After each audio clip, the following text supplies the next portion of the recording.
Thanks for listening to the Get Over Yourself podcast, brought to you by Carol Fit Stationary Bike Program, 8-minute workouts to get super fit. Perfect Keto, the cleanest, highest potency ketone supplements. Mofo, male optimization formula with organs to boost testosterone.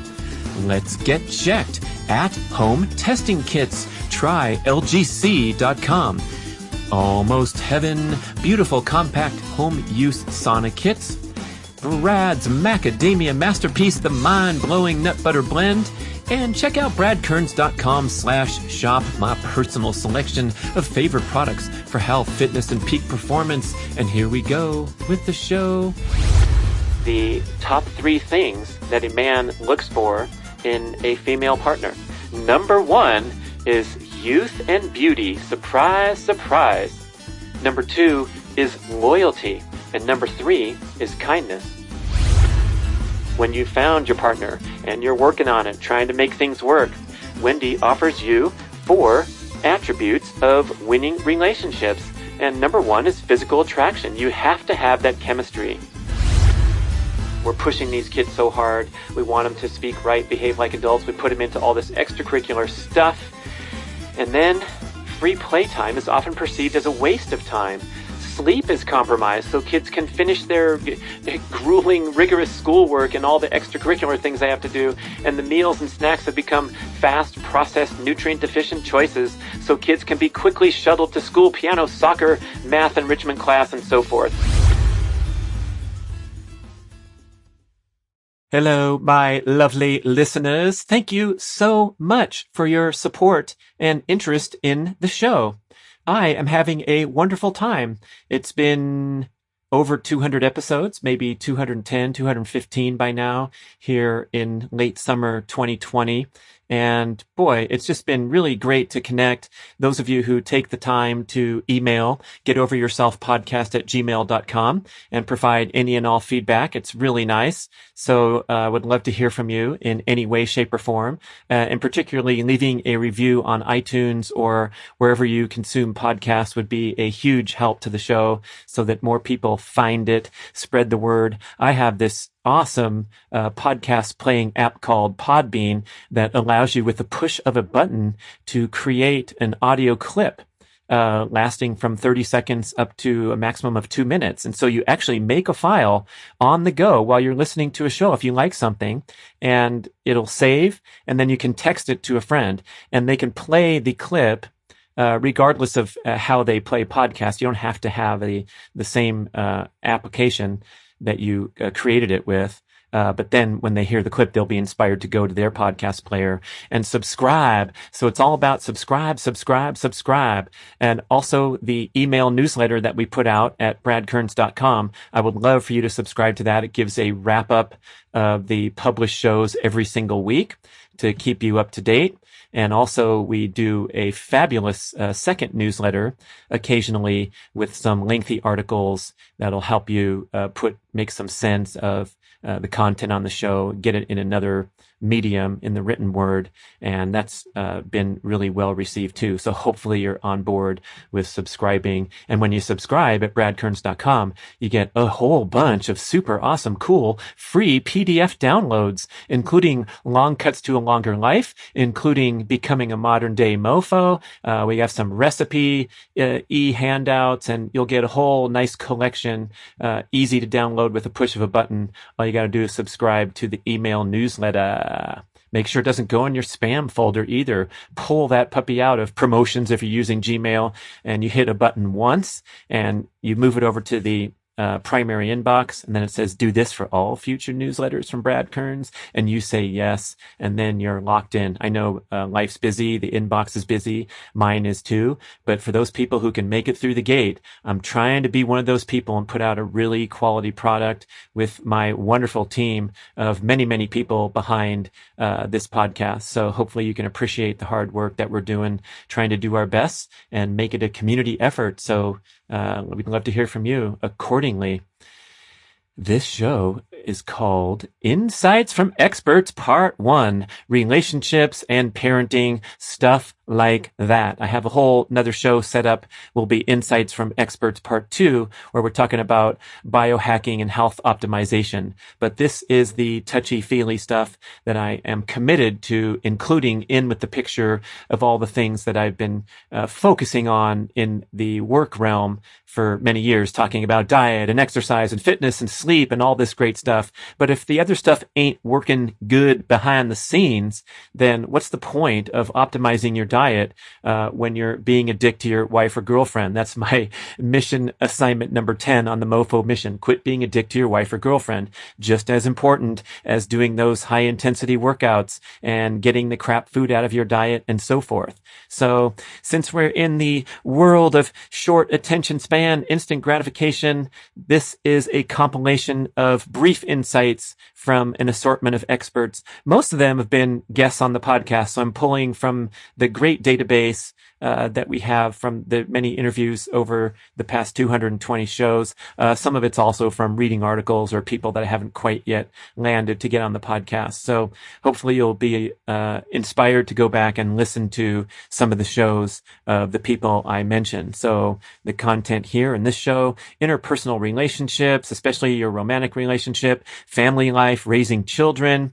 And the first one comes from the soundbite queen herself. It's Dr. Wendy Walsh. She's been a 2-time guest on the show. She was Time Magazine Co-Person of the Year in 2017 for her role in the Me Too movement. She was the first person to call out Bill O'Reilly, and then the avalanche came crashing down after that when everyone realized he had a pattern of harassing behavior to his female co-workers. And Wendy was someone that got pushed aside by Fox. She used to be a regular guest talking about relationships, and all of a sudden she wasn't on anymore. And it's possibly because she turned down an overture from Bill O'Reilly. So nothing happened, right? And so she didn't get a multi-million-dollar settlement and have to sign a non-disclosure, as up to 24 women believed to have done, for tens of millions of dollars of payouts to keep things quiet so Bill O'Reilly could continue with his wayward ways. But Wendy Walsh, to use 4 W's in a row, was free to speak and say what happened about the fateful night when she didn't feel like doing the Bill O'Reilly thing. And then suddenly she was off Fox, and that led the wonderful journalists and investigators further down the road to see what was going on. So what a heroine to step up like that and help shape culture and help progress it toward more respectable behavior, especially in the people in positions of power. So right now she has a great show on iHeartRadio called Mating Matters. You can't miss the distinctive purple show logo. And I think these shows are landing in about the 30-minute range. So it's quick. It's really beautifully produced with sound bites and sound effects. So it's really nice. Unlike the traditional long-form podcast, it's a really beautiful production. And I think you'll love going over there and subscribing. So she's an evolutionary psychologist, and she blends her academic background. She actually still teaches school at Cal State University, Channel Islands. I know this because a substitute taught for her on one evening when she couldn't make it. So I rolled into class with the kids, and boy, did we have a lot of fun. Wendy gave me a whole syllabus and lesson plan, and I stuck to it to about 5%. And then the other 95% was having all kinds of fun and real life engagement with these kids about all kinds of matters somewhat related to the class. And I'd love to do it again, Wendy, if you give me permission, even though I kind of strayed from the template. Oh, we walked around the courtyard. We did some stretching and outdoor things. People had no idea what was going on that night on campus. But anyway, so Wendy's deep into the research and freely references a lot of great research studies when she's talking about relationships. So her expertise is kind of the modern day relationship deal. And she has a show on Los Angeles radio, I think it's KFI, where she does dating talk and things of that nature. Okay, so, and you can go listen to both of our shows. But one thing that she identifies, also John Gray's been talking about this a lot too, is how our gender roles have evolved so quickly from even a generation ago where we had these traditional masculine and feminine roles. Many of us of a certain age can reference even our parents who were so different than today's world, where usually it was the male out in the workplace, 9 to 5, put on the suit and tie, come back, loosen up the tie, sit in the easy chair, have a beer, watch TV. The woman is working hard to prepare meals and be a homemaker for the most part, and everything was simple and easy, just like on the TV show sitcoms. And now the females are out in the workplace in force. They're expected to be ass kickers in the masculine and testosterone dominant influences of the workplace, and they're expected to be that nurturer caretaker that is the baseline of their primary biological drives. And then meanwhile, the man, instead of just sitting back and being gruff and not really being an emotional, sensitive, vulnerable being, is expected to be all that and to meet all the needs of the female, and it gets tricky. So the two John Gray shows talk about that in detail, how we can navigate these things, as well as Wendy Walsh offers some great insights. And one thing that I pulled out of our first show, which was really interesting, was relating to the dating scene and the mating, courtship, matchmaking. This is from a scientific study. The top 3 things that a man looks for in a female partner, a female prospect. Number 1 is youth and beauty. Surprise, surprise. Why are all the advertising world sexualized in the nature that it is? Is because that's playing on the male's primary biological drive. And that is the biological drive to reproduce with someone young and fertile enough to bear your fruit. Hey, don't laugh, because this is still embedded in our biology, even though we're trying to evolve out of these ridiculous and dated notions. So even if you're in the over 50 years old in a midlife crisis mode and you have no intention of reproducing, your biology kicks in and you're drawn to females who are an average of 8 years younger than you are on dating sites. What's up with that? Yes, your intellectual brain can overcome that and make a reasonable decision. Maybe I'll like someone my own age better because we'll remember the same songs and the same movies. But deep down, that's something that I guess either to honor and respect or make a concerted effort to manage and overcome if you think it's silly, right? Okay, so that's number 1, is we are driven to be attracted to youth and beauty. Number 2 on the list is loyalty. And number 3 is kindness. So Wendy goes into detail on the show about why loyalty rises so far up the ranking list, but it dates back again to this evolutionary psychology whereby until very, very recent times, we could never be sure if we were the true father of the woman's offspring, right? So she might have got knocked up by somebody else. And so we want that loyalty to make sure that she is indeed bearing our offspring instead of trying to go get fertilized by people from the neighboring clan to keep it back in the ancestral example. Okay, so it's youth and beauty, loyalty, whatever that looks like today, it's still driving you. That's the point that Wendy's trying to make. So whether you want to judge this to be ridiculous or chauvinist or whatever, this is what's happening from the biological side. And now it's time to go think about the 3 things that women look for in a man. Again, something to be aware of, something to be amused by, something to manage as it plays out with rearing its pretty head or its ugly head, either one. So number 1 for the woman is resources. This is because females have a deep biological drive to be protected by their man, to feel secure. And that is all about having resources. If you transpose this insight into today's world, you are looking for the man with the Ferrari and with the bling and whatever else gives you that message, whether it's his boat parked in the marina or what have you. That is a deep biological drive of yours.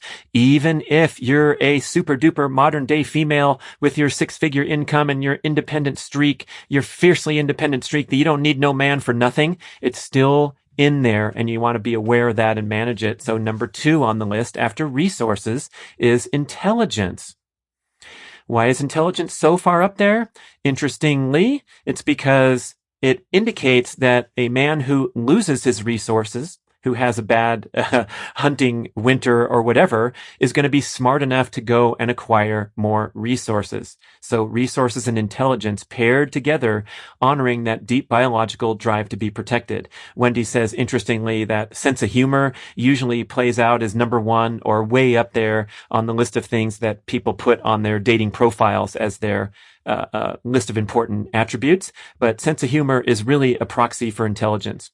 Because the sense of humor requires having that sharp wit and ability to think on your feet and so forth. And then number 3, interestingly, is kindness. So what does that have? A nice thing to say about the human race, that both the man and the women are looking for that kindness when they're trying to find a mate. I also like some of other categorizing and lists that Wendy offered up on our show together, and she categorizes the male prospect into 3 different categories. And this is sort of a word of caution for females to make good choices and see through what's going on. Sometimes when we're swept away in a whirlwind romance, we want to position these men into one of the 3 categories so we can choose wisely. Number 1 is the boy toy. She says it's good for booty calls, but this guy's often living in mom's basement playing video games. Number 2 is the playa, and the playa is not interested or mature enough to make a true commitment. Both number 1 and number 2 might be a very attractive male person with the 6-pack and the charm and the Ferrari and the good manners and all that great stuff, but deep down you can see where it's headed, and it ain't headed in a good place. And finally, number 3, behind door number 3, is attractive partner with monogamous inclinations. And what Wendy says about this category is, guess what, ladies? These guys get scooped up quick. So, bear that in mind. If you are paying attention and favoring talent in the other 2 categories, you may be missing out on that prospect who can categorize as an attractive partner with monogamous inclinations. Now, when you found your partner and you're working on it, trying to make things work, trying to be the best you can be with each other, Wendy offers you 4 attributes of winning relationships. And number 1 is physical attraction. You have to have that chemistry. And if that's not there, that's going to set you up, probably not going to make it past the early days, right? You have to have that initial draw that keeps things really strong, and you are able to bond over, I believe it's a 2-year period referenced by people like Dr. John Gottman, where the first 2 years is all about chemicals, and then the chemicals kind of settle down, and you have to start looking for common ground and bonding that will form the foundation for a winning long-term relationship, which, by the way, again, from the Gottman Institute, the great research that they put out there, it is possible to preserve that romantic spark, that lovely flame that you can reference from your first 2 months or 2 years at the most. That's possible to preserve forevermore. And they've done studies with couples who have been together for 20 years and still show, when they're doing a functional MRI scanning, those parts of the brain light up when you are in love. The same parts light up 20 years later when they're talking about their partner, or their partner walks into the room. So that's pretty cool. And how do you do it? What's the secret? I've talked about it in some other shows, but basically it's having this wonderful foundation where you have mutual respect for each other and your friends, and you communicate well and all that great stuff. So, but you have to have that chemistry. And Wendy references studies of scent where they believe that subconsciously the scent that another person gives off and the message that comes to you is that you can detect someone that has a disparate immune system to your own, meaning that on a biochemical basis, evolutionary psychology basis, they represent a potential for an attractive partner, a suitable partner. In other words, you're not going to be wildly attracted by your first cousin that you don't know as your first cousin. It's just not going to happen that way, because that's not a viable partner, right? So very interesting that we're getting a lot of feedback from the natural scent that a potential partner gives off. What's so bad about perfume and cologne and all those things? That they mask this, so you get fooled. You get fooled by his cologne. You thought he was a nice guy, but really he was a boy toy or a playa. Okay, so physical attraction and all what that means is number 1 on the list. Number 2 is emotional regulation. You're able to calm yourself. You're able to keep a lid on your runaway emotions that can damage other people and bring the energy down in the room and bring the energy down in a relationship. What a wonderful thing to add to the list. Chris Gage, the writer on medium.com, calls it emotional self-sufficiency. And she says that this is the number one relationship attribute, and it's so far out there and so far up there in level of importance that it's not even worth talking about number 2, number 3, number 4, because if there is no emotional self-sufficiency, then there's no potential for a proper loving relationship. John Gray, life-changing insight. The essential assignment to the male is to be the kung fu master at all times and to remain calm, cool, and collected through the hectic and stressful journey that we live in modern life. And so he says, males, you should never speak if you have a negative emotional charge. You have to be that foundation, that emotionally regulated and controlled person at all times. Doesn't mean you need to stuff your feelings or not express your anger, or your desires or your preferences in a relationship setting, but you don't have to do it with that charge, with that outburst type of thing. You can say everything, all manner of feedback with loving kindness. And I personally will put in a huge plug for that because I believe it's possible. I believe it's true. Yes, you got to speak your truth. You got to be vulnerable. You got to honor all the insights that I talked about on the Brene Brown show, where you're not a faker and you're not a eternally positive person because you're masking or you're coping and compensating for deep pain that you're unable to express, but you can express yourself with loving kindness at all times. Why not? Life's short after all. Why bring someone else down with you? Why not just bring yourself down and learn how to emotionally self-soothe and then step into a relationship with, the power and the foundation? Okay. Number 3 on the list is empathy. And that's, I guess, the proper definition is being able to see things from someone else's position, put yourself in someone else's shoes, right? Brene Brown makes a critical distinction there that, being empathetic is going down there and being right there with the person in pain, but not staying there, not getting brought down into the hole, just, joining them, commiserating, whatever, validating it, and then, popping right back out with your smile and going on with your daily life. So there's that point where you have to protect yourself as you exercise your empathetic skills. And then finally, number 4 on Wendy's list is impulse control. And I guess that really goes hand in hand with emotional regulation, but there's also that ability to control your actions and, don't do things that you'll feel like you have to apologize for later, or that will, nag you as bad decisions and actions that you took at the moment that seemed like a good idea at the time, but didn't really turn out to be a good idea. All right.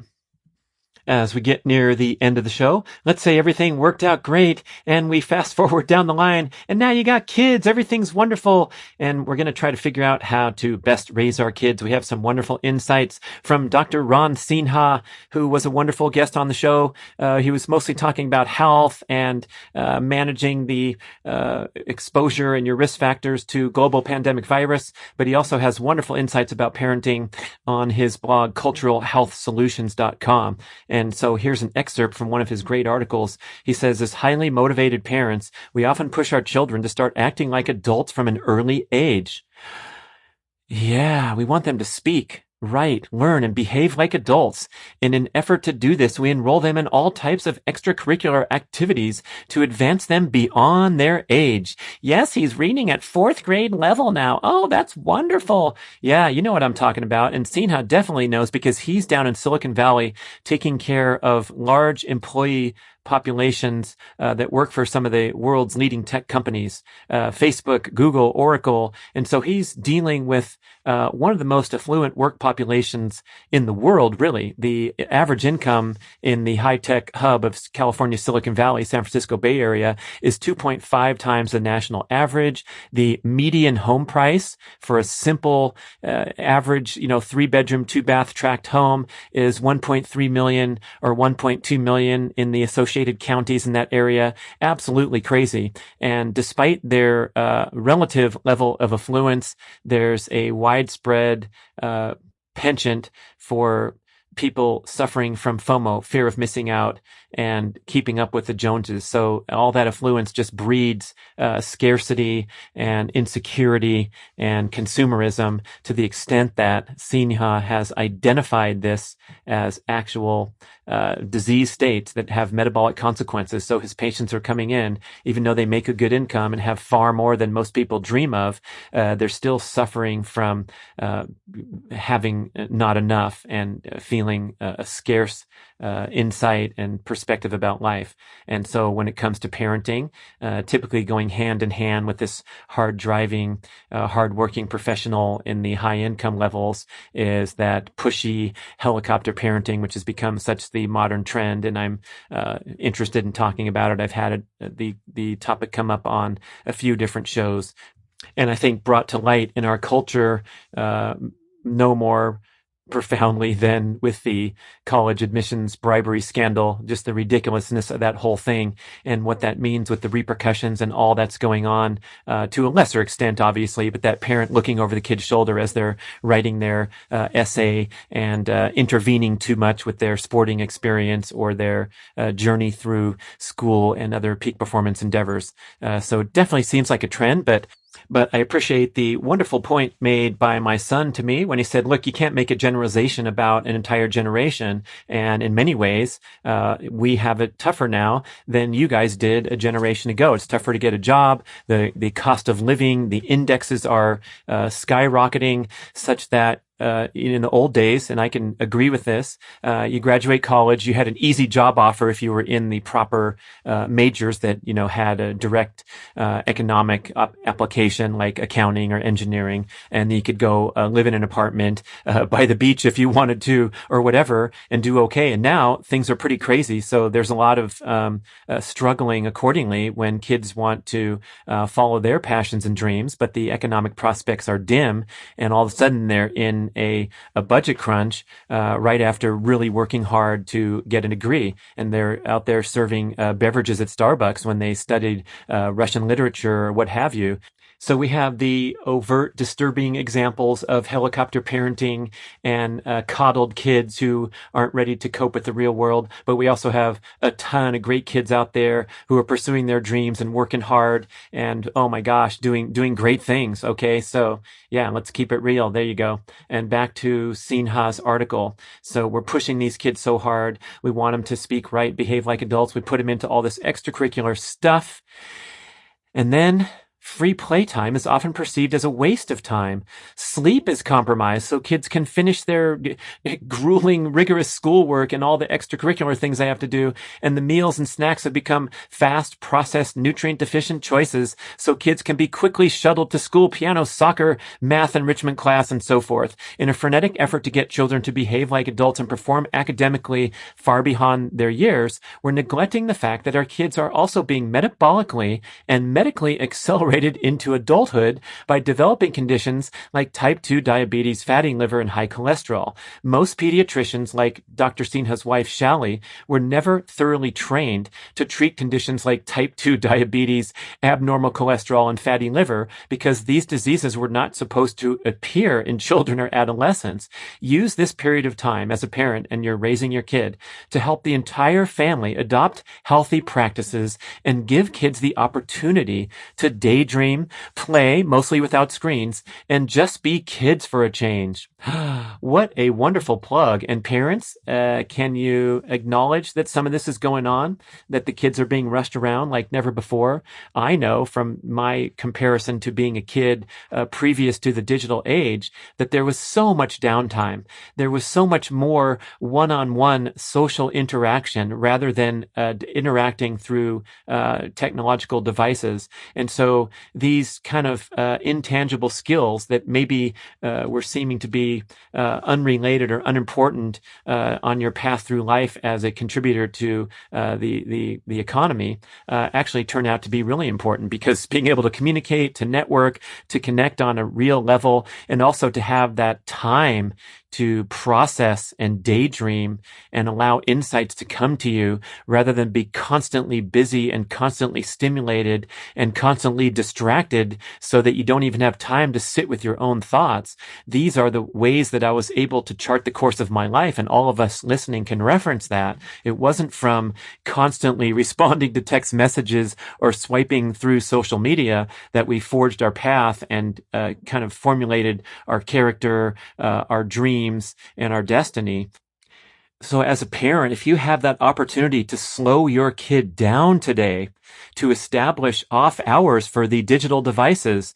I know a couple people that have a big mixing bowl on the kitchen table, and the kids have to throw their phone into the bowl at 9 p.m. or whatever, and then have some family downtime where maybe they're talking or doing a board game or something together, taking the dog for a walk around the block at nighttime. I hardly ever see families out like this, but I have to say, in 2020, I've seen much more wonderful examples of family bonding outdoors in nature because of the quarantine and whatever other Chuck E. Cheese options were closed down for the family. So that's a good aspect of it, is more family connection time. But of course, the devices are always running the show. So this is a great little passage to relax a bit, realize that your kid does not have to be in accelerated everything. And my insight that I can offer looking back now that my kids are adult age is, I think in general, parents believe they have more influence on their children's destiny than they really do.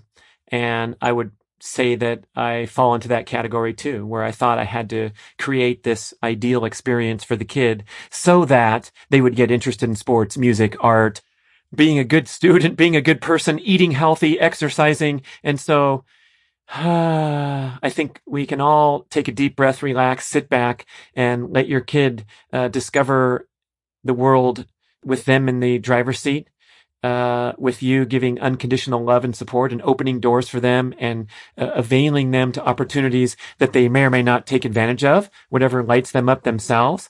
So whatever their calling is, they're going to figure out on their own. And maybe their calling is to blow the decade from their 20s to their 30s, making bad decisions, underperforming, not accessing their wonderful potential that the parent believes so strongly in, and you have much less control over that than you think. And so basically, if you don't screw up, that could be the greatest achievement as a parent, rather than helicoptering in so much and paying for a bribe so that your kid can get in to a school where they don't even belong or deserve to be. Those are the kind of things that can really screw things up. I love the idea of thinking of yourself as a caddy for your child, the golfer. The caddy and the golfer have a unique relationship in sports, unlike the coach of a team sport player. The golfer, the high-paid PGA or LPGA player, actually hires and chooses the caddy, and the caddy can get fired at a moment's notice if the golfer is unhappy with them. So the golfer is the boss, and the caddy carries the bag and supports everything that the golfer is doing, tries to be positive and encouraging, provides information, but doesn't cross that line and try to influence the decisions excessively of the golfer. So the golfer is always in charge. And now that they mic him up, like when you watched Tiger Woods play Phil Mickelson in that made-for-TV challenge in Las Vegas, where everyone was wearing a microphone, you can kind of get an interesting insight where the caddy is very dutiful. It has all the information the golfer needs. And so Tiger Woods will say, what's the distance? And the caddy will say, it's 166 yards. The pin is 7 paces from the back of the green, and the wind is left to right. And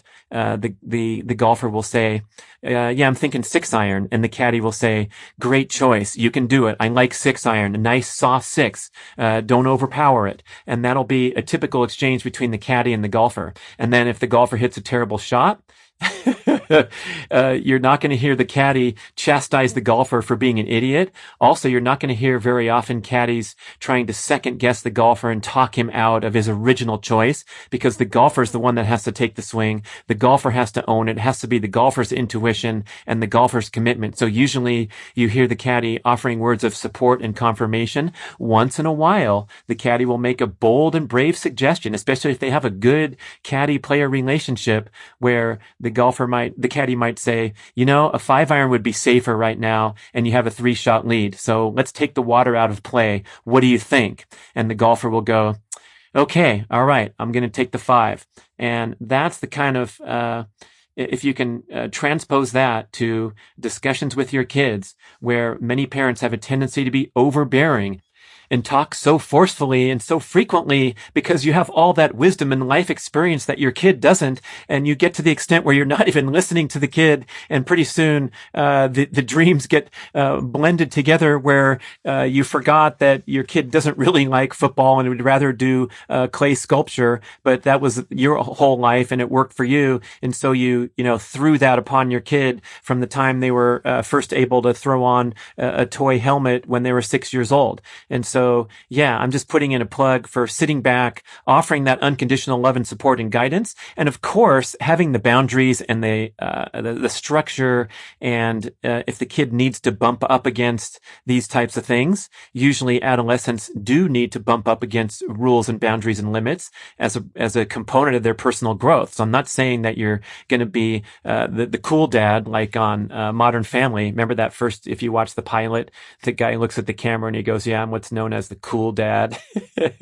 He goes, I know all the lingo, WTF, that means why the face, and so on. Very funny. Ben Greenfield wrote a wonderful blog article recently about becoming a real man rather than just being a cool dad or the fun guy who was afraid to put in boundaries and guidelines and act like the king of the family. So go and read that because it's really food for thought. And I'm talking about threading the needle here, where you're not overbearing, but you're also not a wussy boy when I'm talking to the male. Or in terms of the mom, you see this pattern of the super mom intervening and trying to orchestrate every moment of your kid's life so it's perfect. So everybody take a deep breath. Kids, come to the forefront, be all that you can be, explore the world, and hopefully with the wonderful role modeling, which is also up there on the list of top things you can do as a parent, you'll see a good role model in your life and want to be like them when you grow up. How about that? All right. That was our breather show on relationships and parenting. Enjoy. Thank you for listening. Feedback to getoveryourselfpodcast@gmail.com. Thank you for listening to the show. We would love your feedback at getoveryourselfpodcast@gmail.com. And we would also love if you could leave a rating and a review on iTunes or wherever you listen to podcasts. I know it's a hassle. You have to go to desktop iTunes, click on the tab that says ratings and reviews, and then click to rate the show anywhere from 5 to 5 stars. And it really helps spread the word so more people can find the show and get over themselves, because they need to. Thanks for doing it.